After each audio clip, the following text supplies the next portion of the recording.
90 कोटी रुपये खर्च करून युनियन मिनिस्टर राम मोहन नायडू साहेबांनी काही महिन्यांपूर्वी एक लॅब इनॉग्रेट केली. आता एवढी हाय फंडू लॅब तुमच्याकडे असेल तर तुम्हाला बाहेर पाठवण्याचं काय कारण? बरं ठीक आहे, तुम्ही बाहेर पाठवत नाही तर ते या लॅबमध्ये इथंच भारतामध्ये बसून तुम्हाला माहिती काढता येत नाही का? ठीक आहे, टेक्निकल एजन्सीची मदत घ्या असं आम्ही सांगितलं होतं. तुम्ही सुद्धा आता म्हणताय की नाही, आता आम्ही टेक्निकल एजन्सी फक्त टेक्निकल गोष्टीसाठी बाहेरच्या एजन्सीची मदत घेऊ, ते सुद्धा कॅनडाचं. त्या कंपनीचं नाव मी पुढे सांगतो. पुढे आता ह्याच्यामध्ये अजून एक माहिती आहे. इन्शुरन्स हा विमानाची किंमत किती? आज ते विमान जे होतं, जे आज असतं, तर त्याची ऍक्च्युअल किंमत 35 कोटीला ते घेतलं होतं. पण ज्या पद्धतीचं त्याचं इंजिनची क्वालिटी आणि काही आकडे आणि पॅरामीटर्स बघितले, ते आज 10 ते 15 कोटीला जास्तीत जास्त विकू शकले असते. इतकी वाईट परिस्थिती त्याची आहे.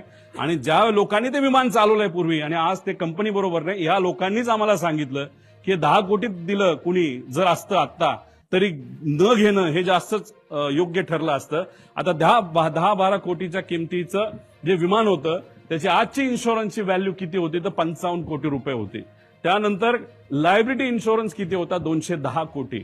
म्हणजे आत बसणारी लोक, त्याच्यानंतर घरावर कोणाच्या पडलं, तर जर कुठल्या व्यक्तीवर पडलं, जनावरांवर पडलं, तर 210 कोटी रुपये त्याची टोटल लायबिलिटी व्हॅल्यू होती. आता ह्याच्यामध्ये पायलट सुद्धा आले, याच्यामध्ये 5 जण आली.